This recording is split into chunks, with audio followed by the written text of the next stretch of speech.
टालने से, रोकने से क्या होगा? उम्र बढ़ती जाएगी, उम्र बढ़ेगी तो क्या होगा? फिर समय से सब चीजें ठीक लगती हैं। समय से शादी हो जाए, विवाह हो जाए, फिर व्यक्ति भटकता नहीं है। और शादी विवाह लेट जिनकी होती है ना, अक्सर वही बच्चे मार्ग से भटक जाते हैं, क्योंकि उम्र तो हो गई है, उनकी इच्छाएं तो पूरी उन्हें करनी ही है, आप विवाह करो ना करो। इसलिए 1,00,000 बच्चे में 2-4 बच्चे ऐसे हैं जो अपने शरीर पर कंट्रोल कर लेते हैं। सबके बस की बात नहीं है। इसलिए हमारे ऋषि मुनियों ने जो मार्ग बताया है गृहस्थी का, वो सबसे उत्तम है, और वो भी समय से, समय के विपरीत नहीं। समय के विपरीत जाओगे तो परिणाम बिगड़ेगा। हाँ, चलिए, आप सब बहुत समझदार हैं, आप समझते हैं हर चीजों को। करदम जी की 9 बेटियां हुई, 9 बेटियों का विवाह किया। पत्नी के सामने हाथ जोड़ के करदम जी खड़े हो गए, देवी आज्ञा दो, अब मैं भजन के लिए जाऊंगा। देवहूति ने कहा, प्रभु एक पुत्र तो दे दो, बेटियां तो अपने घर चली गई, मैं कहां रहूंगी? अब पति नहीं रहेगा, बेटियां, तो फिर मैं अकेली जंगल में क्या करूंगी? तब करदम जी अपनी पत्नी के आग्रह पर रुके, और पत्नी के कारण एक पुत्र उत्पन्न हुआ, जिसका नाम कपिल रखा। साक्षात भगवान नारायण ही कपिल के रूप में मां देवहूति के गर्भ से प्रकट हो गए। जब आप माता पिता संयमी होते हैं और गृहस्थी विधिवत चलती है, तो आपके घर में किसी महापुरुष का जन्म होता है। हाँ, आपकी संतान कौन? धन्य है वो विवेकानंद की माता और पिता, धन्य है वो जिन्होंने ध्रुव और प्रहलाद को जन्म दिया, धन्य है उनके माता पिता जिन्होंने झांसी रानी बेटी को जन्म दिया, लक्ष्मीबाई को जन्म दिया, धन्य है। ऐसे महापुरुष गर्भ में कभी कभी आते हैं, और उन्हीं माता पिता के गर्भ में ऐसे महापुरुष बेटियां और ऐसी महापुरुष उत्पन्न, हाँ, रानी दुर्गावती, अहिल्याबाई और तमाम कितनी हमारे भारत में देवियां आई, और महाराणा प्रताप तो पृथ्वीराज चौहान तो वीर शिवाजी, क्या क्या नहीं हुए, तो चंद्रगुप्त मौर्य तो चाणक्य, क्या नहीं, हमारा भारत कोई खाली थोड़ी है ऐसे महापुरुषों से।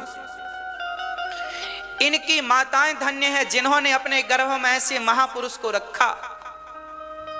कभी आप सोचते नहीं है कि आपके गर्भ से महापुरुष क्यों नहीं जन्म लेते? क्यों नहीं लेते? क्योंकि आपका जीवन गृहस्थी संयमी नहीं थी। भक्ति प्रधान गृहस्थी हो तो महापुरुष का जन्म होता है, और भोग प्रधान गृहस्थी होगी तो भोगी ही पैदा होंगे। आजकल के बच्चे कैसे हैं? मैंने सुना कि जब दामिनी के साथ बुरा व्यवहार हुआ था, उस ग्रुप में एक बालक था जिसकी उम्र लगभग 16-17 साल की थी। वह 16-17 साल का बच्चा भी उस दामिनी के साथ दुष्कर्म करने में मौजूद था। कितनी उम्र थी? 16 साल। जब हम लोग 16 साल के थे तो हम लोग ये क्या है गृहस्थी, क्या स्त्री है और क्या पुरुष है, इसका भेद भी नहीं जानते थे। हाँ, हम लोग जब छोटे थे ना, 16 साल के, तो हम 16 साल के जब थे तो ये नहीं जानते थे कि स्त्री और पुरुष में अंतर क्या होता। सच कहता हूं, नहीं जानते थे हम क्या होती है स्त्री, क्या होता है पुरुष। माता और पिता जानते थे, बाकी पूरे गांव में घूमते थे, नहाते थे, तालाब में कूद कूद के सब नहाते थे, हम भी नहाते थे।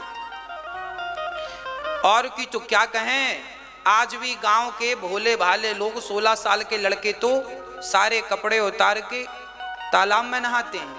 उन्हें पता ही नहीं कि सब क्या होता है संसार में। और ये देखो, संस्कार बिगड़ जाए ना तो 16 साल के बच्चे भी बताओ बलात्कार में सम्मिलित हैं। ये भारत का दुर्भाग्य है कि नहीं? कितना बड़ा दुर्भाग्य है। ये क्यों हो रहा है? इसलिए हो रहा है कि माँ बाप ध्यान नहीं दे रहे हैं बच्चों पर। इसलिए हो रहा है कि सही वक्त पर सही संस्कार नहीं मिले, इसलिए हो रहा है। माँ बाप भी संयमी नहीं है।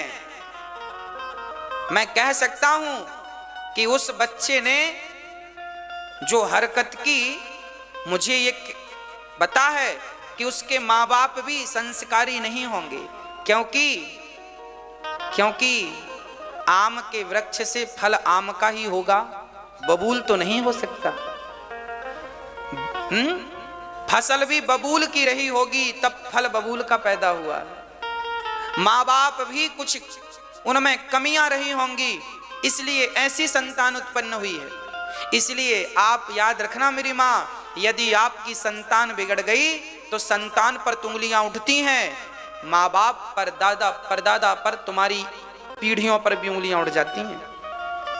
इसलिए समझा दो अपने बच्चों को, बेटा आप अपने बाप दादों का सिर शर्म से ना झुकाओ। ये कब संभव है? जब संस्कारवान माता पिता बनेंगे।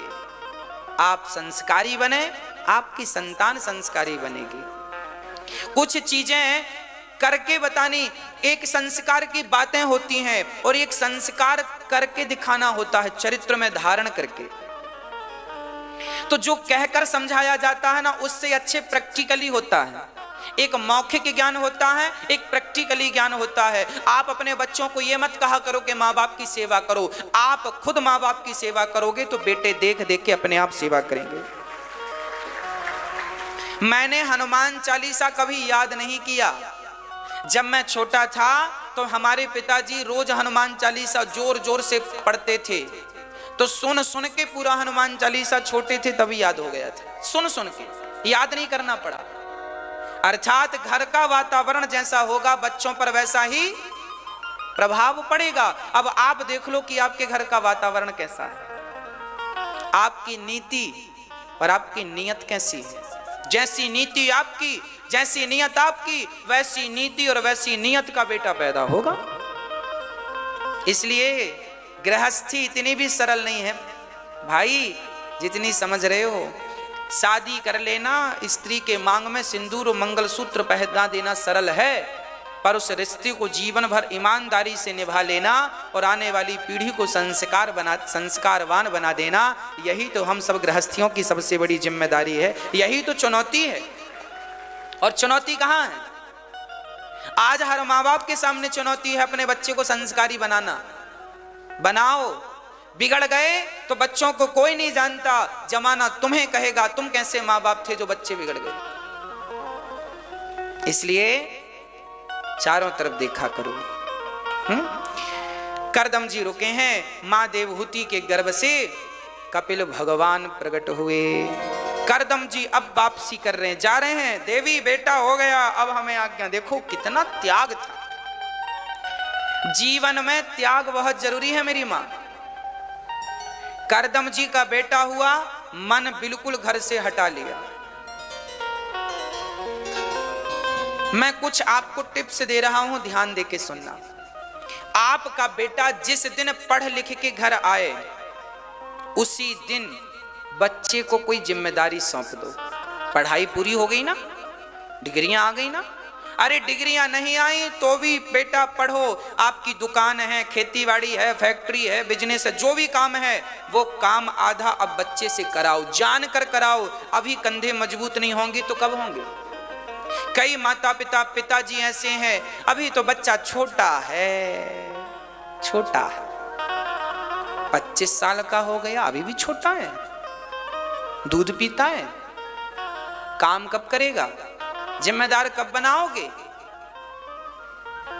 हम जब 17 साल के थे, हम जब 17 वर्ष के थे, तब से हमने पिताजी से पैसे मांगने बंद कर दिए। और 17 वर्ष के पहले मांगते थे तो कभी 2 रुपए मांगते थे, कभी 10 रुपए, ज्यादा से ज्यादा हमने 10 रुपए मांगे हैं। और 10 रुपए मांगते थे, पिताजी हमारे 2 ही देते थे।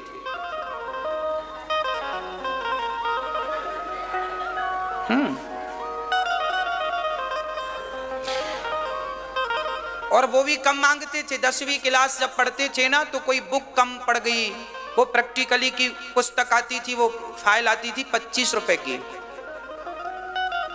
25 रुपए की फाइल के पैसे मांगे थे एक बार, 25 रुपए दो, 25 रुपए मिले, फाइल लाए, सबमिट किया।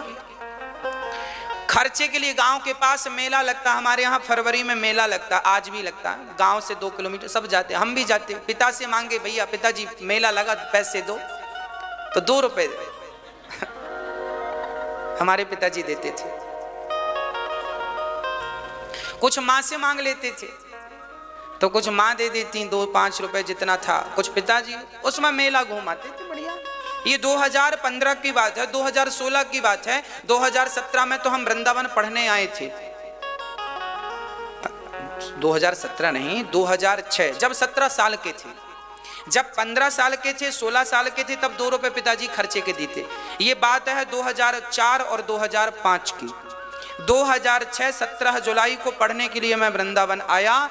जिस दिन से वृंदावन आया उस दिन से आज तक हमने अपने पिताजी से पैसे नहीं मांगे कि हमें इस खर्चे के लिए ये पैसा दो। पढ़ाई भी करनी है और उसी पढ़ाई से अपने खर्चे भी पूरे करने हैं। और हमारा खर्चा क्या था, हम वृंदावन में रहते थे तो साबुन लगता था, तेल लगता था, ब्रश लगता था, मंजन लगता, इतना, बाकी रोटियां मिल जाती थी। और ये सब खर्चे 10-20 रुपए में पूरे हो जाते थे, कोई खर्चा नहीं था। बहुत सालों बाद हमने 1500 रुपए का एक मोबाइल लिया था। फिर पिताजी से पैसे नहीं मांगे, बल्कि थोड़ा थोड़ा पैसा इकट्ठा करके घर भिजवाने लगे कि ये खर्चे घर के लिए। बच्चों की आदत देखो, जब हम पैसा अपनी मेहनत से कमाते हैं ना, तब हमें पता चलता है कि इस पैसे की वैल्यू क्या है। और आजकल के माँ बाप बड़े लापरवाह हैं, इतनी प्रॉपर्टी बच्चों के लिए बना देते हैं, बच्चों को पता है मेरा ही है, फिर उनको लगता है मेहनत क्या करें। बाप की संपत्ति है तो सुरा सुंदरी में उड़ाने लग जाते हैं। हाँ, क्या करेंगे वो, पिएंगे शराब, उड़ाएंगे, सुंदरियों की तरफ भागेंगे, क्योंकि मेहनत का पैसा नहीं है ना। 1000 रुपए की तो शराब पी लेते हैं लोग, मुझे बड़ा दर्द होता है, राम राम राम राम, कितनी मेहनत से ये 1000 रुपए आते हैं और ये बच्चे एक झटके में उड़ा देते हैं। बाप का जूता घिस गया पैसे कमाते कमा, बेटा उड़ा रहा है। अरे सदुपयोग करो, सदुपयोग करो। उस 1000 रुपए से कितने लोगों का पेट भर जाता, सोचा है कभी आपने? अपने बच्चों को धन दौलत ना दिया करो मेरी माँ, बच्चों को संस्कार दिया करो। जिस टैलेंट से, जिस योग्यता से आपने धन कमाया है, वो योग्यता दे दो। बेटा ये योग्यता मैंने तुझे दे दी, अब तू जितना कमाना चाहे कमा ले, मैंने भी इसी टैलेंट से कमाया है, कमा ले, जितना तुझे कमा। कमाएगा वो, कंधे मजबूत होंगे, खुद का पैसा कमाएगा तो शराब पीने से डरेगा कि मेरी मेहनत है। थोड़ा भी संस्कारी होगा तो डरेगा, नहीं तो आजकल मजदूर लोग दिन भर मजदूरी करते हैं, 300 रुपया पाते हैं, 150 की पी के घर जाते हैं। तो देखो, इसका अर्थ ये बिल्कुल नहीं है कि मेहनत करने वाला पैसे की वैल्यू समझता है। आजकल लोग नहीं समझते। पैसे की वैल्यू तब समझ में आती है जब भीतर संस्कार हो।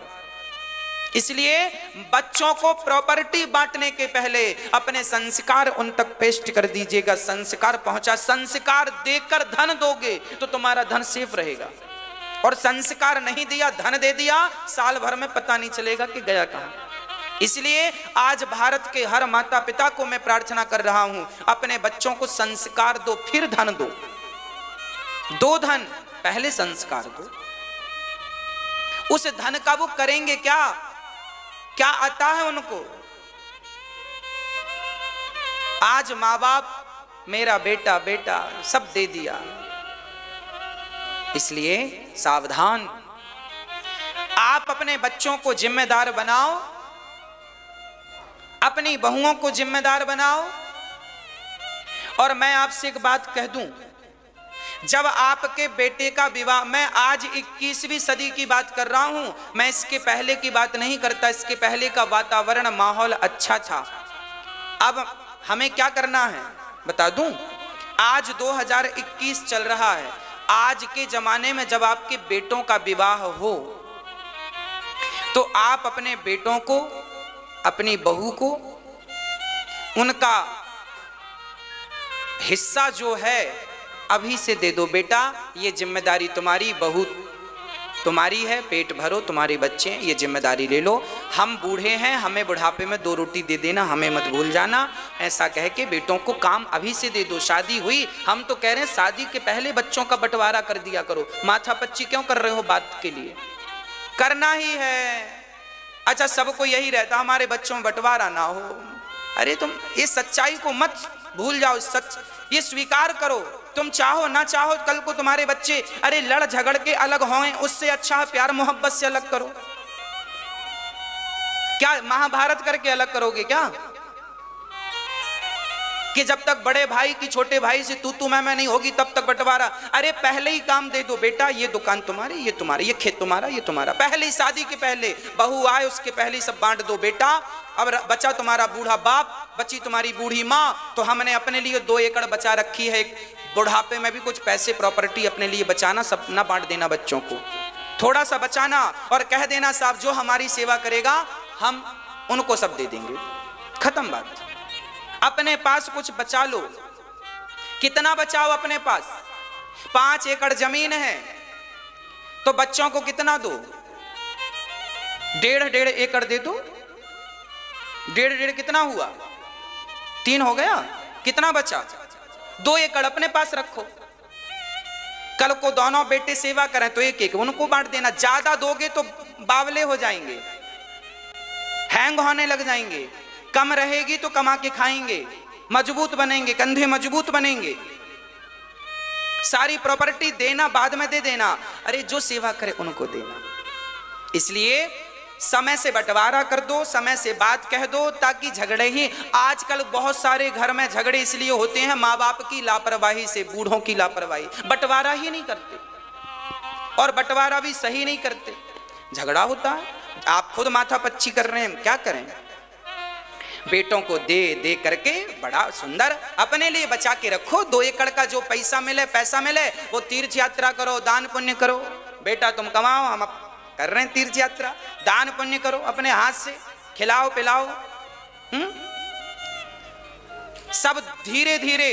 बेटा बेटी का मोह ज्यादा ना पाल के रखना, मेरा नाती नाती नाती नाती नाती, इतना मोह ना करना। मेरी मां, बुढ़ापा बिगड़ जाएगा। ये मानव का तन भगवत प्राप्ति के लिए मिला है, नाती पंती तो होंगे ही होंगे। हाँ, इसलिए ज्यादा मोह ना करना बेटों से, बेटी से। भगवान में मन लगा लेना। मेरी बात मान लो, नहीं तो बहुत पश्चाताप करना पड़ेगा। यहां एक छोटी सी बात मेरे दिमाग में अब भी आई है, शायद बिहारी जी वो मेरे द्वारा कहवाना चाह रहे हैं, कह दूं? मैं सारे पुरुषों से कहना चाहता हूं, ये बात माताओं के मतलब की नहीं। पुरुषों से यह कहना चाहता हूं, जैसा कि मैंने अभी कहा कि कुछ संपत्ति अपने पास रख लीजिएगा बुढ़ापे के लिए। पर कई बार क्या होता है, बाप मरता है तो बाप की दौलत अपने आप बच्चों के नाम पर चली जाती है। अच्छा, उस स्त्री के नाम पे कुछ था नहीं, मतलब पति के नाम पे था, पत्नी के नाम पे नहीं था। आपकी पत्नी के नाम पर कुछ नहीं है, इसलिए आप एक वसीयतनामा अपने पत्नी के नाम लिखो कि मेरे मरने के बाद मेरी सारी दौलत पहले पत्नी को मिलेगी, फिर मेरी पत्नी की जो बेटा सेवा करेगा वो उसको मिलेगा। नहीं तो गड़बड़ ये हो जाता है कि बाप मरा तो बच्चे दौलत बांट लेते हैं, अब माँ अकेली बूढ़ी माँ तो माँ उसको निकाल देते हैं। देखो मैं आपका कितनी गहरी चिंतन करता हूं, आपका कितना ख्याल रखता हूं। ये बात पुरुषों को, पत्नी पति से बोलेगी मेरे नाम एग्रीमेंट करो तो पति नाराज हो जाएगा, मेरे को मारना चाहती है। मैं बोल रहा हूं इसलिए हर पुरुष को जिम्मेदारी से अपनी पत्नी के नाम कुछ कर देना चाहिए, ताकि आजकल के लालची बच्चे, चलो लालच के कारण ही सही, माँ की सेवा तो करेंगे, घर से तो नहीं निकालेंगे, है ना। इसलिए आप लोग बहुत बारीक बातें हैं ये, इन पर कोई प्रकाश डालता नहीं है। हमें बिहारी जी ने प्रेरणा, हम तो कुल मिला के आपका हित चाह रहे हैं। हम ये नहीं चाहते कि आपका बुढ़ापा बिगड़े, हम ये नहीं चाहते कि आपका बुढ़ापे में दर दर की ठोकर खानी पड़े, किसी के सामने हाथ पसारना पड़े, हम ये बिल्कुल नहीं चाहते। आपका बुढ़ापा भी अच्छा हो, जवानी भी अच्छी हो, हम तो बिहारी जी से यही प्रार्थना करेंगे।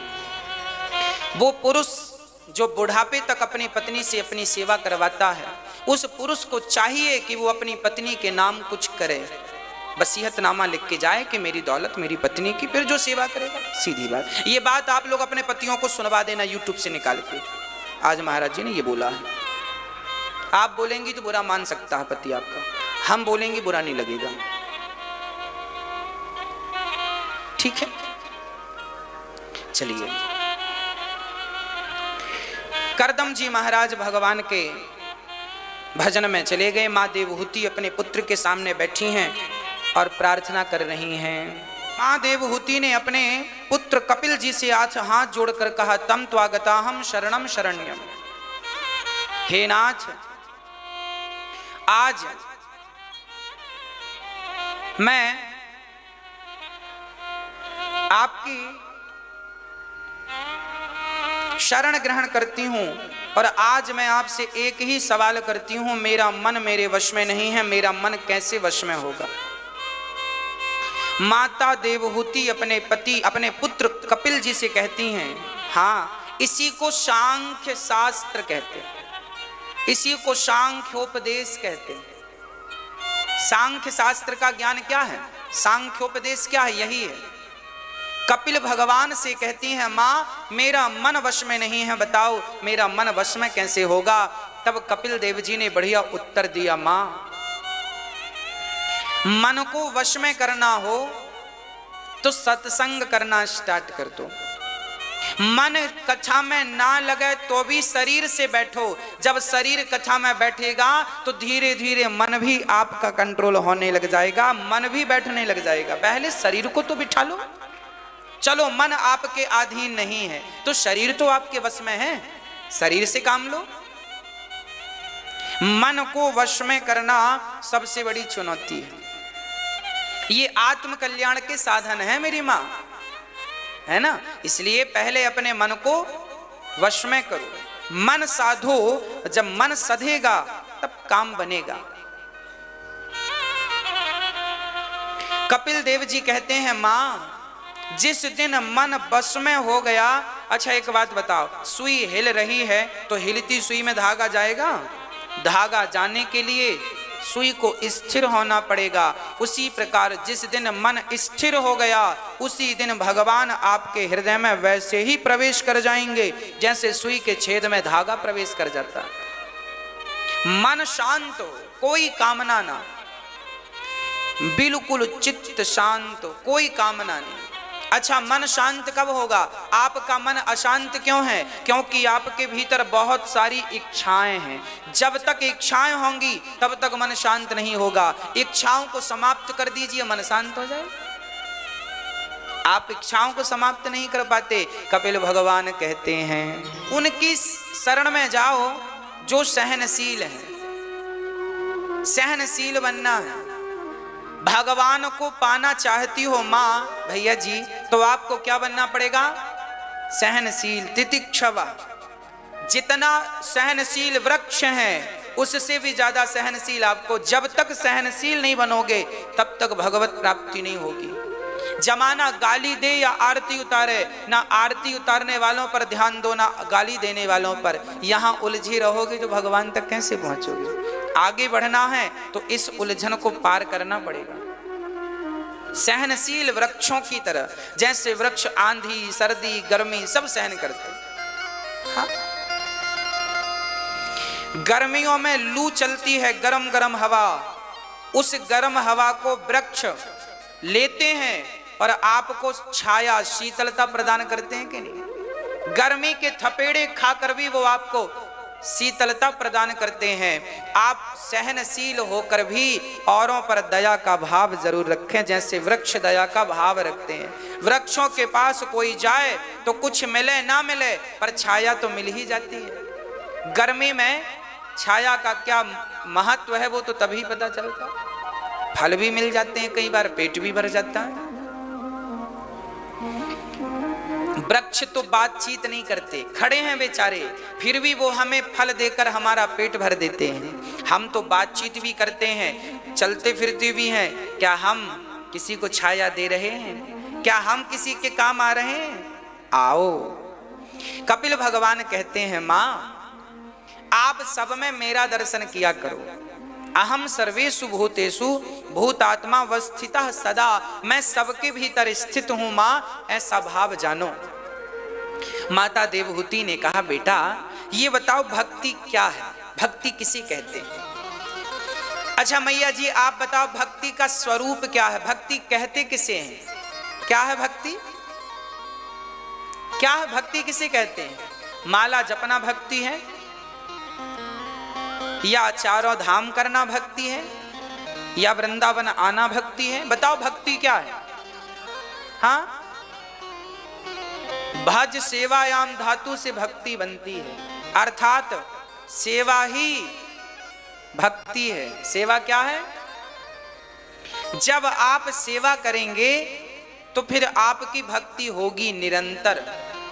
आप जितनी देर सेवा करते हैं, अपनी माँ की पांव दबाकर, अपने पिता की पांव दबाकर, अपने पति के पांव दबाकर अतिथि की सेवा करते हैं, बस वो सेवा ही भक्ति है। हाँ, आज लोग परिभाषाएं जानते नहीं। माला जपना अच्छी बात है, पर माला जपने से पहले सेवा करना और अच्छी बात है। सेवा करो, सेवा ही धर्म है हमारा, परहित सरिस धर्म नहीं भाई लिखा है। कपिल भगवान कहते हैं, मां सेवा करना ही भक्ति है। रोज सुबह भगवान की सेवा करो। लड्डू गोपाल जी घर पे हैं, शालिग्राम जी घर पे, उनको नहलाओ, उन्हें प्यार से नहलाकर उनको कपड़े से पोंछो, बिठाओ, कपड़े पहनाओ, श्रृंगार करो, दर्पण दिखाओ भगवान को, देखो प्रभु आपका श्रृंगार है। फिर भोग लगाओ, भाव यह रहे कि भगवान खा रहे हैं, पी रहे हैं, भाव वही रहे। यह सेवा है, अर्थात अपने आप को सेवा में डुबा देना ही भक्ति। कपिल भगवान कहते हैं, मां सेवा करो। एक राजा था, उस राजा ने अपने गुरुजी से कहा, गुरुजी ये बताओ मैं ही राजा क्यों बना?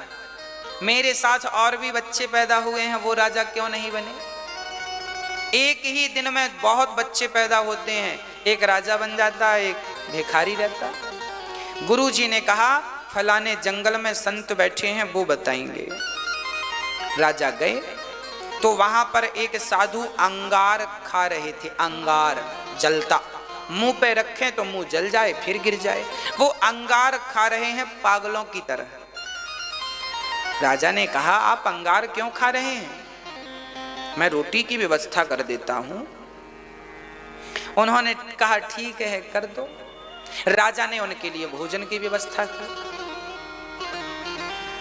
उन्होंने पूछा राजा ने, मैं राजा क्यों बना महात्मा जी बताओ? महात्मा जी ने कहा आगे देखो, वो महात्मा बैठे हैं बताएंगे। राजा उनके पास गए तो वो अपनी चमड़ी खा रहे थे, मांस खा रहे थे, अपना नोच नोच के, पूरा शरीर रक्त रंजित था। राजा ने कहा रोटी खाओ, ये क्या खा रहे हो? राजा ने इलाज कराया। राजा ने पूछा महात्मा जी आप अपना मांस क्यों खा रहे हैं और मैं ही राजा क्यों बना, इसका उत्तर दो। उन्होंने कहा फलाने गांव में एक बच्चा पैदा होने वाला है, वही तुम्हारे प्रश्न का उत्तर देगा। राजा पास के गांव गए, वहां एक बच्चा पैदा होने वाला था। राजा ने उस बच्चे से पूछा बेटा मैं ही राजा क्यों बना और वो दो साधु कौन थे जो तेरी तरफ मुझे भेजे हैं? तब उस बच्चे ने हंसकर कहा राजा से, राजा साहब वो जो अंगार खा रहा था पहला, आप दूसरे, और वो जो अपना मांस खा रहा था वो तीसरा, और मैं चौथा। हम तुम चारों भाई थे पिछले जन्म में सगे, एक पिता की संतान थे हम चारों, तो फिर हम अलग अलग कैसे हो गए? तब उस बच्चे ने कहा देखो राजा साहब, पिछले जन्म की बात है, हम चारों एक जंगल में रास्ता भटक गए थे। हम 2 दिन से भूखे थे। तभी हमें गांव में भंडारा दिखा तो हम वहां गए, भोजन के लिए लाइन पे खड़े हुए, भोजन लिए और हम भोजन करने ही वाले थे कि एक भिखारी आकर बोला, भैया बड़ी भूख लगी है, भंडारा खत्म हो गया, आप अपना भोजन हमें दे दो। तो आगे वाले ने कह दिया, हम अपना भोजन तुम्हें दे देंगे तो क्या हम अंगार खाएंगे? हाँ? दूसरे से कहा, भैया अपना भोजन दे दो, हमें भूख लगी है, अपनी थाली दे दो। उसने कहा, हम तुम्हें दे देंगे तो क्या हम अपने आप को खाएंगे? तो वो अपने आप को खा रहा है। तीसरे से कहा, भैया आप अपना भोजन हमें दे दो, कुछ रोटियां तो दे दो। तो तीसरा बोला, हम तुम्हें दे देंगे तो हम भूखे मर नहीं जाएंगे। तो ये बच्चा बोला, मैं अभी पैदा हुआ हूं, तुम्हें उत्तर दूंगा और मर जाऊंगा। तो मैं राजा क्यों बना? बोले, उस भिखारी को पिछले जन्म में आपने अपनी पूरी थाली उसे खिला दी, कह दिया मैं भूखा हूं तो क्या हुआ, पर मैं किसी को भूखा देख नहीं सकता। आपके भीतर भूखों के प्रति दया थी, इसलिए विधाता ने आपको इस जन्म में राजा बना करके भेजा। याद रखना, आज जो लोग धनपति हैं, धनवान हैं, उन्होंने पिछले जन्म में जरूर पुण्य किया होगा, तब धन मिला। बिना पुण्य के धन की प्राप्ति हो ही नहीं सकती। गेहूं बोएंगे तो गेहूं मिलेगी, चने बोएंगे चने मिलेगा, दान करेंगे तो धन मिलेगा।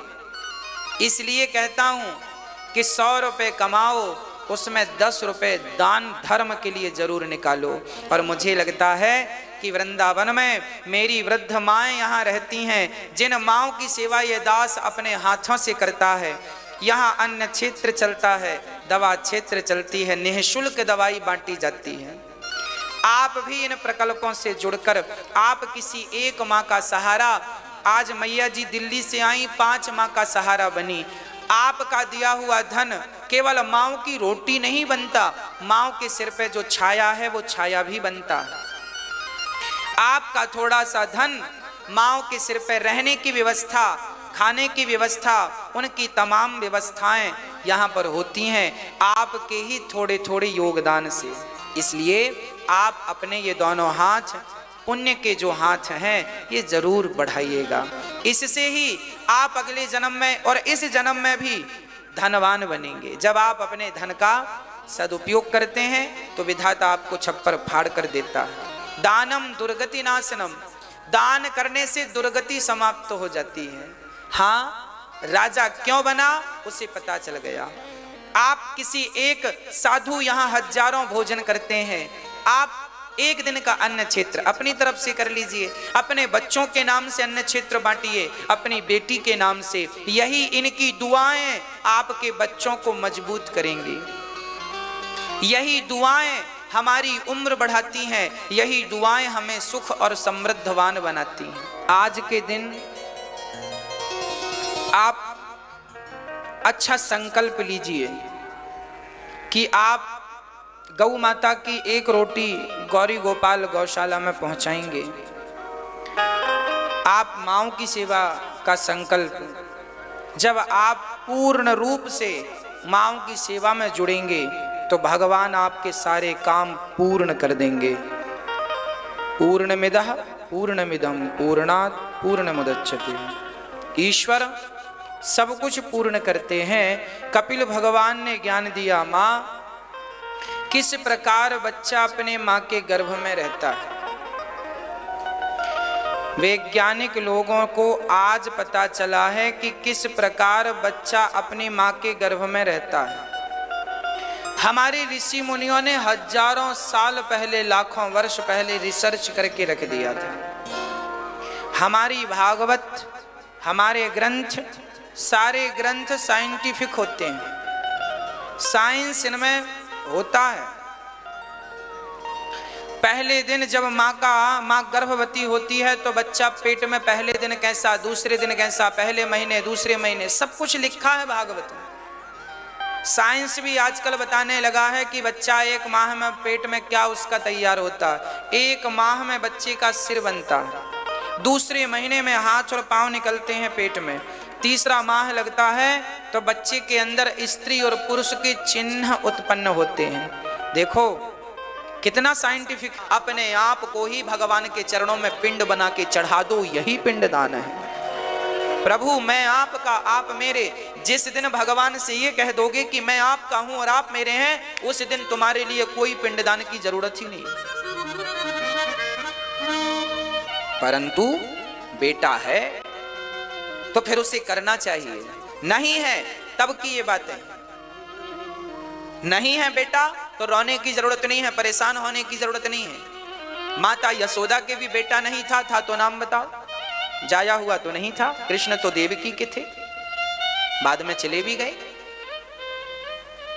तो यशोदा के भी बेटा नहीं था तो वो भगवान से प्रेम करती थी, आप भी भगवान से प्रेम करो।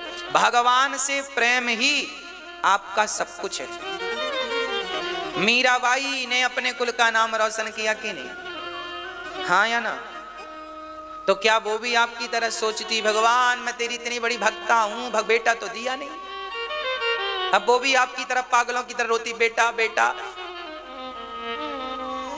अच्छा मीराबाई को बेटा हो जाता और मीराबाई बेटा बेटा करती रहती तो आज हम और आप मीरा की कथा सुना रहे होते क्या?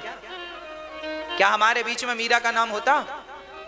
मीरा का नाम हमारे बीच में इसलिए है क्योंकि वो बेटे के लिए नहीं भगवान के लिए रोती थी, और आप केवल बेटे के लिए रोते हैं, इसलिए आपका नाम किसी की जगह पर नहीं है। इसलिए भगवान के लिए हंसना भी उनके लिए, रोना भी उनके लिए, जीना सिर्फ तेरे लिए। भगवान के लिए जियो, भगवान के लिए मरो। क्या जीना संसार के लिए, क्या मरना संसार के लिए। क्या रखा है संसार में? संसार में तुच्छ सी वासनाएं हैं, तुच्छ से विषय भोग हैं, तुच्छ सी उपलब्धियां हैं। थोड़ा सा धन दौलत मिलता है, आदमी को लगता बहुत है मेरे पास। उसी थोड़े से धन दौलत में फिर वो छाती तान के चलता ही हो। ये संसार ने तुम्हें दिया क्या है? संसार ने तुम्हें अहंकारी बना दिया। संसार ने तुम्हें अहंकारी के साथ साथ अंधा बना दिया है। क्या मिला है? मान बढ़ाई मिल गई, इसमें तुम पागल हो रहे हो। बहुत घाटे में चल रहे हैं हम लोग। घाटा क्या है? मन संसार में लगा है, यही घाटा है। फायदा क्या है? मन भगवान में लग जाए, यही फायदा है। भक्तों, बेटी और बेटे के लिए रोया ना करो। जिनके बेटे नहीं हैं उनके बेटे केवल इसलिए भगवान ने नहीं दिए क्योंकि आपका अब कोई कर्जा नहीं है। भाई कहते हैं बच्चे आते हैं माँ बाप का कर्जा चुकाने को। जिनके सिर पर कर्जा था तो माँ बाप आ गए, माँ बाप के यहाँ बेटा आ गया। कर्जा था तो बेटा आ गया चुकाने। अब कर्जा है नहीं जिनके पास तो बेटा नहीं आया। आपके बेटा नहीं है मतलब आपके सिर पर कोई ऋण नहीं था। जिनके बेटे हैं उनके सिर पर कोई ऋण था तो ऋण चुकाने बेटा आया है। पर समाज में रहकर लोगों को लगता है भाई उनके बेटा है तो हमारे भी होना चाहिए। बात सही है, बेटा होना चाहिए, भगवान करे सबको हो। परंतु नहीं है तो आप ये समझना कि बेटा नहीं है, इसका अर्थ यह है कि विधाता ने देखा कि आपके सिर पे कर्जा नहीं है। भाई बैंक से हमने 1 लाख रुपए कर्जा लिया है, यदि हम ना चुका पाए तो किसे चुकाना पड़ेगा? सरकार की पॉलिसी क्या है? बाप ना चुका पाए तो कर्जा किसे चुकाना पड़ेगा? हाँ जी, बेटे को कर्जा चुकाना पड़ेगा। तो बाप के सिर पे कर्जा था तब तो बेटा आया है चुकाने को। जिनके सिर पर था ही नहीं उनके घर कोई नहीं आया। तो रोते क्यों हो? बेटा नहीं है, बेटी नहीं। अरे भगवान को याद करो, भगवान का चिंतन करो। नहीं है तो विधाता की मर्जी में प्रसन्न रहो, है तो विधाता की मर्जी में खुश रहो। बस किसी भी प्रकार से रोइए मत, तड़पिए मत, परेशान मत होइए। आज इनको बेटा नहीं था, चित्रकेतु को। संत जी आए, संत से कहा हमारे बेटा नहीं है, बेटा दो। संत जी ने कहा बेटा नहीं है तेरी किस्मत में। चरणों पे माथा रगड़ने लगे, बेटा दो, बेटा दो। संत ने कहा लो ये फल पत्नी को खिलाना, बेटा होगा, पर वो बेटा तुम्हें सुख भी देगा और दुख भी देगा। दुख पर तो ध्यान गया नहीं, पत्नी को फल खिलाया, कृतद्युति नाम की स्त्री को फल खिलाया, वो स्त्री गर्भवती हो गई। समय आने पर सुंदर सा बच्चा हुआ। उस बच्चे का 5 साल की उम्र थी। 5 साल के बच्चे को उनकी बाकी राजा की एक पत्नी को तो बेटा हुआ, बाकी पत्नियों को पुत्र नहीं हुआ, तो बाकी पत्नियों ने जहर देकर उस बच्चे को मार दिया। इसलिए मार डाला कि राजा हमें अब वक्त समय नहीं देते। अब उन रानियों के अंदर जलन हो गई और उन रानियों ने बच्चे को जहर दे के मार डाला। बच्चा सोया, सोता ही रह गया, उठा ही नहीं। कई बार लोग ना दूसरों का उत्कर्ष नहीं देख पाते, लोगों का सम्मान सहन नहीं कर पाते। कई बार देखने को ये मिलता है कि दूसरों की उन्नति देखकर लोग जलने लगते हैं। आजकल दुश्मन बनाने नहीं पड़ते, आप जरा सफल बनो तो सही, 10 दुश्मन अपने आप खड़े हो जाएंगे। दुश्मन बनाने नहीं पड़ते आजकल, अपने आप कुछ अच्छा करो, दुश्मन खड़े हो जाएंगे। केवल अच्छा करो बस। उन रानियों ने जहर देकर मार डाला। 5 साल का नन्हा सा बच्चा मर गया। राजा रोने लगे, रानी रोने लगी। नारद जी आए, क्यों रोते हो? महाराज बेटा चला गया। नारद जी ने कहा, तो बेटा तो आएगा जाएगा, ये प्रकृति का नियम है, आना जाना चलता, तो आप रोते क्यों हैं? भाई किसे नहीं जाना पड़ा ये बताओ, कौन बचा है? नारद जी ने बहुत समझाया, राजा की समझ में नहीं आया। बोले मेरा बेटा जिंदा करो, मुझे उपदेश मत दो। तब नारद जी ने बेटे को जिंदा कर दिया, कृपा दृष्टि डाली, संत तो कृपालु हैं, खड़ा कर दिया। बेटा खड़ा हुआ, पिताजी दौड़ पड़े, आ तुझे अपने गले लगा लो। जब पिता दौड़े के बेटा तुझे छाती से लगा लूं, तब उस नन्हे से बच्चे ने कहा, पिताजी ये बताओ कि आप मेरे किस जन्म के पिता हैं? पिता ने कहा, बेटा मुझे नहीं जानता, मैं तेरा पिता हूं। अभी तू मर गया, तेरे लिए मैं रो रहा था, अब तू जिंदा हुआ है नारद जी की कृपा से।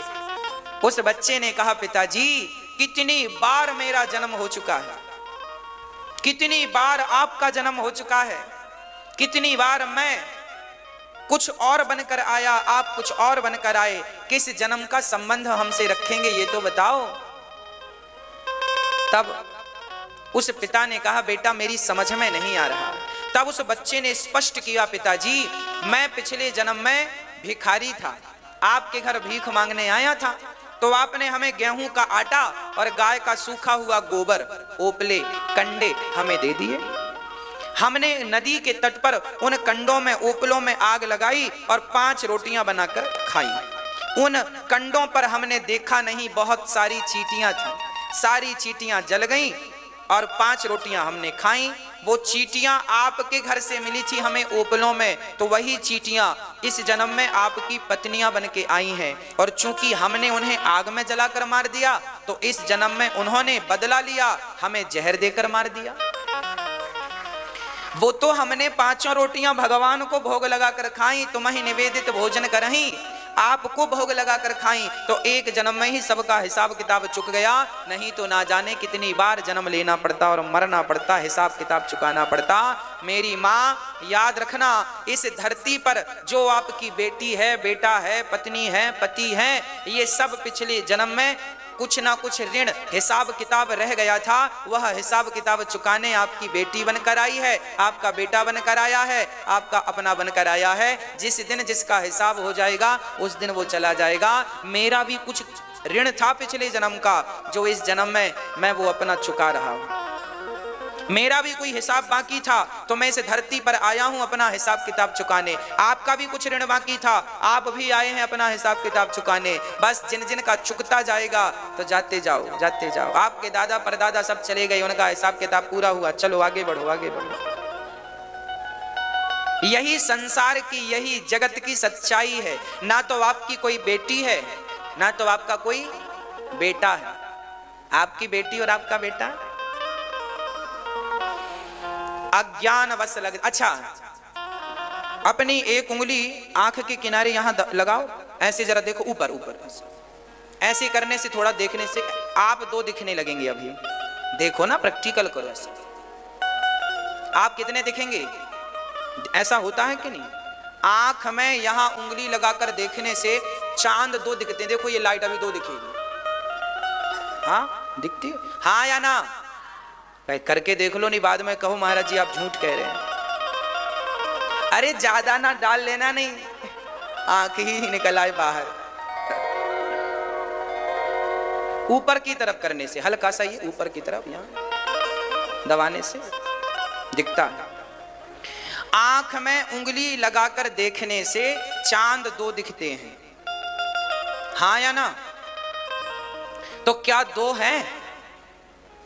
नहीं है, पर दिख रहे हैं। उसी तरह चांद दो नहीं है, पर उंगली आंख में लगाने से दो दिखते हैं। उसी प्रकार बेटा बेटी तुम्हारे हैं नहीं, पर अज्ञानता के कारण तुम्हारे से दिखते हैं। ये मेरे हैं नहीं, पर मेरे से दिखते हैं। ये बेटा मेरा है, बेटी मेरी है, पर आप ये समझ लेते हैं कि ये आपके हैं, यही आपकी गलती है। आप ये समझा करो कि ये बेटा बेटी सब भगवान के हैं, हमको तो केवल इनका ईश्वर ने एक छोटी सी जिम्मेदारी दी है, लालन पालन करो, जिम्मेदारी पूरी करो। इनसे मोह ना कर लेना, ये मेरा बेटा मेरा बेटा बेटा, ये गलत है। परवरिश करो, पढ़ाओ लिखाओ, सब करो, पर ये भाव से कि ये तुम्हारे नहीं, सब भगवान के हैं। आपका और हमारा इन पर कोई अधिकार है क्या? मैया जी, इस संसार में मेरा कोई नहीं है। मैं अकेला आया था और इस धरती से जाऊंगा तो? अच्छा, जब आप बिस्तर में सोते हैं भले 10 लोगों के साथ सोएं, पर सोने के बाद आप अकेले होते हैं कि नहीं? हाँ या ना? अच्छा, जब आपके पांव में कांटा लगता है तो दर्द का भोग भोगने के लिए आप अकेले ही होते हैं कि पड़ोसी भी रोता है? रोटी बनाने में आपकी उंगली जल जाती है तो जलन आप अकेले को ही होती है कि आपकी बहू को भी होने लगती है? पांव फिसल जाए, गिर जाओ तो दर्द आपको ही होता है अकेले को कि बेटे को भी होता है? मुझे ये तो बताओ कि तुम दुकेले हो कब? हर वक्त तो तुम अकेले हो, बताओ कब अकेले नहीं हो, ये बताओ।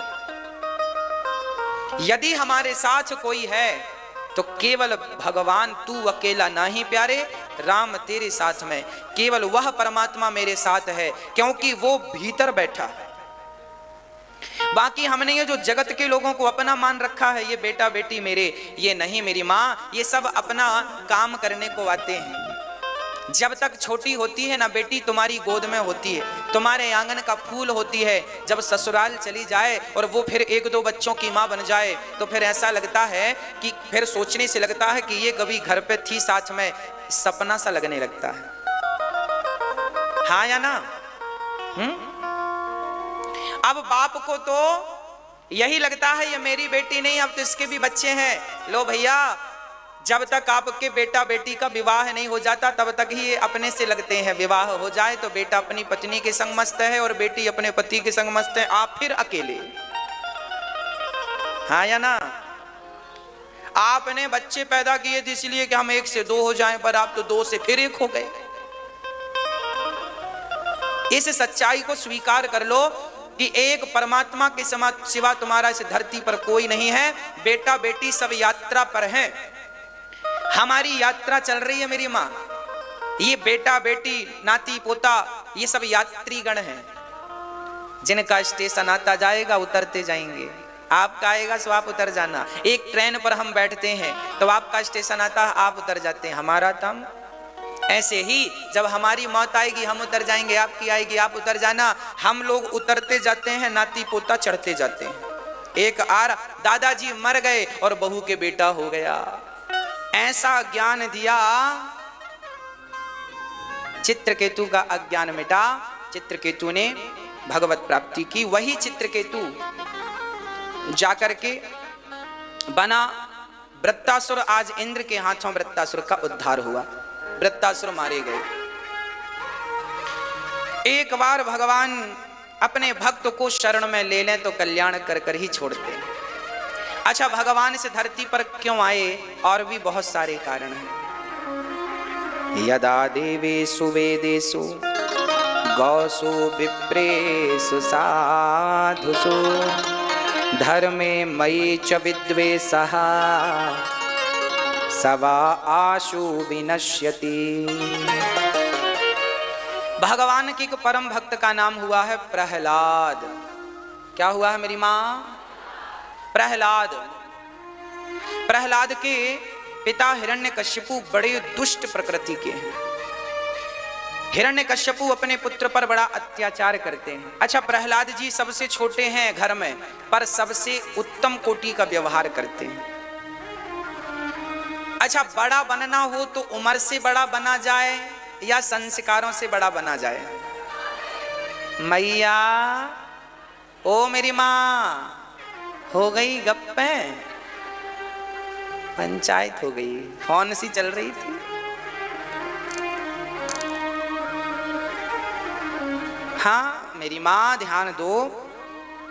अच्छा, बड़ा बनना होना तो संस्कार ही हमें क्या बनाते हैं, इसलिए हम बड़े बनेंगे कब? जब हमारे संस्कार होंगे अच्छे।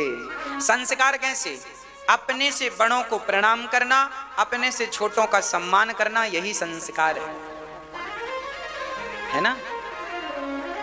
प्रहलाद जी छोटी सी उम्र थी, अच्छे संस्कार थे, भगवान का चिंतन करते थे प्रहलाद जी, नारायण नारायण का जाप करते थे प्रहलाद जी, बड़े उच्च कोटि के भक्त थे प्रहलाद जी, बड़ी भक्ति करते थे प्रहलाद जी। परंतु प्रहलाद जी ऐसे थे कि छोटी सी उम्र में ही उन्होंने अपना समर्पण भगवान के चरणों में कर दिया था। कोई इच्छाएं शेष नहीं थी और प्रहलाद जी नारायण नारायण जपते थे। एक दिन पिता ने पकड़ लिया, क्यों रे ये नाम किसका जपता है? पिताजी, ये भगवान का नाम है, आप जपेंगे तो आपका भी कल्याण होगा। अच्छा, मुझे ज्ञान देता, एक थप्पड़ मारूंगा। भगवान का नाम जपता है। अब तो प्रहलाद जी बोले, पिताजी तो आप ही बताओ किसका नाम जपूं? प्रहलाद से कहा, मैं तेरा भगवान हूं। अपने आप को ही भगवान सिद्ध कर दिया हिरण्यकश्यप को। प्रहलाद जी ने कहा, पिताजी सबके भगवान तो यही हैं, आप केवल इनकी शरण ग्रहण कर लो, कल्याण हो जाएगा। अब तो प्रहलाद जी बड़े भाव से भगवान का नाम जपें और हिरण्यकश्यपु ने अपने आदेश दे दिया, जाओ इसे मार डालो, क्योंकि ये भगवान का नाम जपता है। जो भगवान का नाम जपता है उसे हिरण्यकश्यपु मरवा देता था। आज प्रहलाद को मारने के लिए चल पड़े, सांप इत्यादि जहरीले नागों को भेज दिया, पर प्रहलाद जी उस हाल में भी केवल नारायण नारायण नारायण नारायण नारायण, वो नारायण का नाम जपते हैं, केवल नारायण का नाम जपते हैं। किसी भी हाल में नारायण का नाम वो नहीं छोड़ते। उन्हें विश्वास है कि मेरे नारायण ही मेरे सबसे बड़े रक्षक हैं। बात खत्म। भगवान पर विश्वास हो जाए तो काम बन जाएगा। क्या होना चाहिए मेरी माँ? केवल विश्वास होना चाहिए। प्रहलाद जी को विश्वास था कि भगवान रक्षक हैं तो कोई मार थोड़ी सकता है। सर्पों के बीच में भेजा, सर्प मित्र बन गए, एक भी असर नहीं हुआ जहर का। होलिका बहन आग में लेकर बैठ गई, होलिका जलकर भस्म हो गई। ये हिरण्यकश्यपु की बहन थी, होलिका स्वयं जल के राख हो गई, पर प्रहलाद का बाल भी बांका। जब बचाने वाले भगवान हो तो मारेगा कौन? और मारने वाले भगवान हो तो फिर बचाएगा कौन? प्रहलाद जी के पास होलिका बैठी, जलकर नष्ट हुई, प्रहलाद का बाल भी बांका नहीं हुआ, क्योंकि रक्षक दया निधान करुणा निधान बिहारी जी भगवान नारायण। अब प्रहलाद जी को हिरण्यकश्यपु ने पढ़ने के लिए भेज दिया। शंडामर्क दो गुरु जी के पुत्र थे, दोनों प्रहलाद जी को पढ़ा रहे हैं। एक दिन प्रहलाद के मित्रों ने पूछ लिया कि एक दिन प्रहलाद के मित्रों ने पूछा कि ये बताओ, जिस चक्की का आटा हम खाते हैं वही तुम, जो पानी हम पीते हैं वही तुम, पर तुम्हारे संस्कार हमसे भिन्न कैसे हैं? तब कहा, सुनो। प्रहलाद जी ने कहा, मेरे गुरु श्री नारद जी हैं। जब मेरे पिता एक बार तपस्या करने को गए तो वहां तपस्या करने बैठे, तभी एक डाल पर तोता आया और तोता बोलने लगा, नारायण नारायण नारायण। तो हिरण्यकश्यपु मेरे पिता वापस आ गए। उन्होंने कहा कि अपशगुन। हिरण्यकश्यपु वापस आ गया कि अपशगुन हो गया, मेरे दुश्मन का नाम तोते ने ले लिया। तो पत्नी कयाधु ने पूछा, स्वामी जी आज जल्दी आ गए, क्या हुआ? तब कहा कि आज मेरे भगवान का, आज मेरा दुश्मन का नाम लेने वाला मिल गया था। कौन? बोले नारायण नारायण जप रहा था। कौन जप रहा था ना? एक तोता। कयाधु ने पहली बार अपने पति से नारायण का नाम, क्या जप रहा था? बोले नारायण जप रहा था। क्या जप रहा था? अब तो कयाधु को बहाना मिल गया, पानी का गिलास देती तो कहती क्या जपा? तोते ने बोला नारायण। भगवान का नाम आज कयाधु जपा रही है, भोजन देती तो बोलती क्या जपा? क्या कहा तोते ने? आज जितनी बार कयाधु मिली है अपने पति से यही पूछती है कि आज क्या जपा आपके तोते ने? तब उसने बताया नारायण। 108 बार नारायण का नाम आज हिरण्यकश्यपु के मुंह से निकला। उसी रात कयाधु गर्भवती हो गई और जब भगवान का चिंतन करते करते गर्भाधान हुआ तो भगवान के परम भक्त का जन्म हो गया।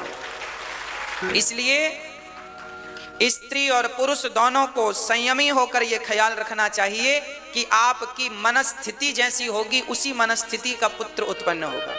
मन में काम को लेकर संतान उत्पत्ति करोगी तो कामी पुत्र पैदा होगा, कामी पुत्री पैदा होगी। और मन में राम को बिठाकर, श्याम सुंदर को बिठाकर, यद वासनाओं को भूल करके एक अच्छा भक्त हमें चाहिए, एक अच्छी बेटी भक्ति मती बेटी चाहिए, इस भाव से संतान उत्पत्ति करोगे तो भक्त का ही जन्म होगा, है ना। इसलिए भगवान का नाम कभी ना बिसारिए। हिरण्यकश्यपु तपस्या करने गए, जब तक तपस्या करने गए, इंद्र लेकर के कयाधु को चले गए, तुम्हारे पेट में बच्चा हो उसे मार देंगे, नहीं वो भी हमें परेशान करेगा। तब नारद जी ने समझाया कि कयाधु के गर्भ में तो संसार का कल्याण करने वाला पुत्र है। तब इंद्र से छुड़ाकर नारद जी अपने आश्रम में ले गए और नारद जी रोज कयाधु को कथा सुना के उस गर्भ के बच्चे को भगवान का भजन करने का संस्कार गर्भ में ही दे दिया। प्रहलाद जी कहते हैं मेरे पिता ने मुझे संस्कार नहीं दिया, मेरे गुरु जी ने मुझे संस्कार दिया। इसलिए गुरु होने चाहिए कि पिता यदि पिता का धर्म ना निभा पाए तो कम से कम गुरु धर्म निभा के उसके पतन से उसे बचा ले। बस आपका पतन ना हो, यही आपकी सबसे बड़ी उपलब्धि। और यदि मनुष्य का तन पाकर भी तुम्हारा पतन हो गया तो फिर इससे बड़ा नुकसान क्या होगा। हाँ, प्रहलाद जी उच्च कोटि के भक्त हैं, गर्भ से ही भजन के संस्कार पड़ गए थे।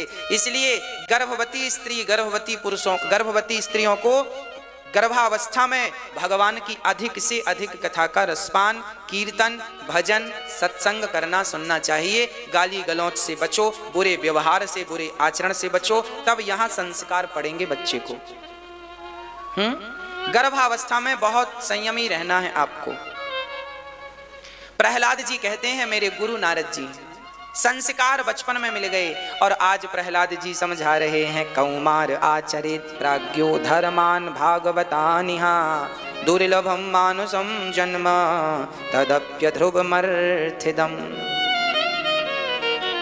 हिरण्यकश्यपु ने अपने बेटे से प्रहलाद जी को गोद में बिठाकर कहा गर्मियों की छुट्टी में बेटा तुमने क्या पढ़ा गुरुजी के यहाँ, क्या सीखा गुरुजी के यहाँ? तब प्रहलाद जी ने कहा हमने 9 बातें बढ़िया सीखी। आप अपने बच्चों को सेवा के संस्कार दिया करो। कौन से संस्कार मेरी माँ? सेवा किया करें। आप अपने बच्चों के हाथ से दान पुण्य कराया करो। आप अपने बच्चों के हाथ से गरीब बच्चों को वस्त्र का वितरण करवाया करो।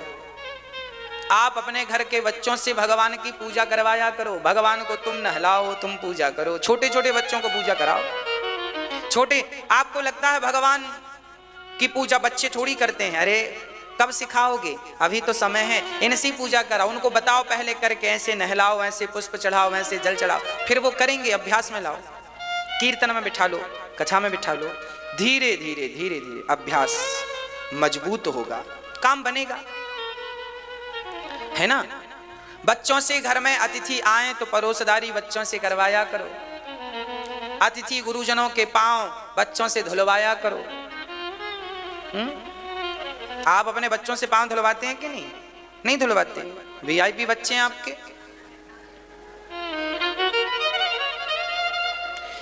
अरे गुरुजनों के चरणों में प्रणाम कराया करो बच्चों से। गुरुजनों के विप्र देवताओं के चरणों को धुलवाया करो बच्चों से। इससे उनकी आयु बढ़ेगी, यश बढ़ेगा, बल बढ़ेगा, बुद्धि बढ़ेगी। आयुर्विद्या यशो बलम। इसलिए हम सेवा का भाव रखते हैं, सेवा को सर्वोपरि मानते हैं। हम तो केवल सेवा ही जानते हैं। इन 9 भक्तियों में से एक भक्ति सेवा है ना मेरी माँ, चलो 9 में से 9 ना आए, 9 में एक भी आ जाए तो भवसागर से पार हो जाएंगे। एक कर लो सेवा। इसलिए हम अपनी माँओं की सेवा करते हैं, इसलिए हम अपने माँओं के लिए आपसे कहते हैं आप भी इस सेवा से जुड़िए, क्योंकि आप सेवा से जुड़ेंगे तो आपकी यही भक्ति है, इसी से भगवान मिल जाएंगे। एक भी साधन यदि हम में आ जाए तो आप भवसागर से तर जाएंगे, एक भक्ति से आप भवसागर से तर जाएंगे। एक, ओनली एक सेवा कर लो। आप भी गौरी गोपाल वृद्धाश्रम में वृद्ध माँओं के लिए आप भी एक माँ को सहारा दे सकते हैं। गौरी गोपाल अन्न क्षेत्र से आप भी जुड़ के यहाँ हजारों लोगों को निःशुल्क भोजन बांटा जाता, आप भी जुड़ सकते हैं। यहाँ पर रोज गौरी गोपाल चिकित्सालय, रोज यहाँ पर दवाई निःशुल्क होती है, आप भी जुड़ सकते हैं। किसी एक मरीज की दवाई आप अपने द्वारा कराइए। आप भी इन अच्छे कार्यों से जुड़कर आप भी एक गौ माता की सेवा का संकल्प लीजिए, आप भी कुछ अच्छा संकल्प लीजिए। इन माँओं की सेवा, इन पिताओं की सेवा। हमारे पास एक माँ आई, ऐसी ऐसी माएँ आती हैं जिन माँओं को वास्तविक में जरूरत होती है सहारे की, और जब ऐसे में आप सहारा बनते हैं, कोई अपना हाथ बढ़ाता है सहारे का, सहयोग का, तो इन माँओं को कितना सुख मिलता होगा। यहाँ पर जितनी माएँ रहती हैं वो सभी माताएं केवल आप लोगों के सहयोग के कारण यहाँ पर रहती हैं, और सभी की सेवा करने का हम सभी को अवसर मिलता है। प्रिय भक्तों, अब तो पिता जन भी आने लगे हैं। अब वो पिता जिनके बच्चों ने घर से निकाल दिया, एक पिता हमारे पास आए, कहने लगे गुरुजी हमारे बेटे ने हमें गाड़ी में बिठाकर चौराहे में छोड़ दिया, बोले जाओ यहां से, तुम्हें जहां जाना हो वापस घर मत आना। अब वो पिताजी सीधे यहाँ आए और यहाँ पर उनको अब रहने की व्यवस्था इत्यादि है, इसलिए यहाँ पर पिताओं के लिए भी एक आश्रम जल्दी से बनाने का कार्य हम आपके सामने चालू करेंगे, ताकि वहाँ जब तक पिताओं के लिए आश्रम नहीं बना तब तक उन्हें किराए से रखा गया है। आप थोड़ा सा योगदान यदि इन पिताओं के लिए दें तो पिताओं के लिए भी बड़ा आश्रम तैयार होगा, और जो माताएं और आएंगी उनके लिए भी वहाँ एक माताओं का एक पिताओं का अलग रहेगा। बड़े प्रेम से वो वहाँ अपना बुढ़ापा गुजारेंगे, बड़ी खुशी से, बड़ी प्रसन्नता से गुजारेंगे। हाँ, इसलिए आप अपना थोड़ा सा योगदान इन माताओं के लिए, इन वृद्ध पिताओं के लिए, यहाँ एक हॉस्पिटल भी बनेगा जहाँ सबका निःशुल्क इलाज होगा। वो हॉस्पिटल केवल आपके सहयोग से ही होगा। हाँ, ये मैया आज जबलपुर से आई हैं, और आज इन मैया ने कहा कि हमारे 2 बेटे हैं, दोनों बेटों ने घर से निकाल कर ये कह दिया कि लौट कर मत आना। ये मैया जी ने, अब बताओ, जिस माँ ने अपने बच्चे को कभी अपने से दूर नहीं किया, आज वो माँ बच्चों ने खुद अपने से दूर कर दिया उस माँ को। अब ऐसी माएँ कहाँ जाएंगी? आप अपने माता पिता को ना निकालिएगा, मेरी प्रार्थना है। आप अपने माता पिता के साथ ऐसा व्यवहार ना कीजिएगा। आप अपने बच्चों को कथा जरूर सुनाया करो। देखो समाज में कैसे कैसे लोग रहते हैं। आपके बच्चे ऐसा व्यवहार ना करें, आपके बच्चों को अच्छे संस्कार दीजिएगा ताकि वो आपकी सेवा करें। अरे मेरे पास पैसे नहीं हैं तो क्या मैं माँ को घर से निकाल दूं? अरे जैसे मैं अपना गुजारा कर रहा हूं ऐसी मेरी माँ को 2 रोटी में लाकर कहीं ना कहीं से दूंगा।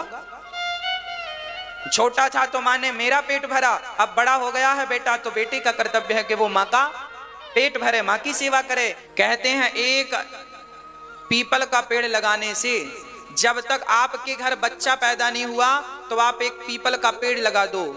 जब तक पीपल में पानी, जब पीपल बड़ा होगा बरसात में पानी गिरता है तो पानी की बूंदें पीपल के पत्तों में गिरती हैं, फिर वो पत्तों से होकर टप टप नीचे गिरती हैं। कहते हैं कि जिनके द्वारा पीपल लगाया जाता है उनका श्राद्ध, उनका तर्पण स्वयं पीपल अपने पत्तों से कराता है। बरसात की हर बूंद जो पीपल के पत्तों से गुजरती है वो पुण्यदायी है, फलदायी है। वो हमारा श्राद्ध करता है, पिंड हमारा तर्पण करता है। हमारे मरने पर भी वो हमारे नाम का जल पृथ्वी पर छोड़ता रहेगा, हमारे नाम की छाया लोगों को देता रहेगा और उसका पूरा पुण्य आपके खाते पे पीपल वृक्ष भेजता रहेगा।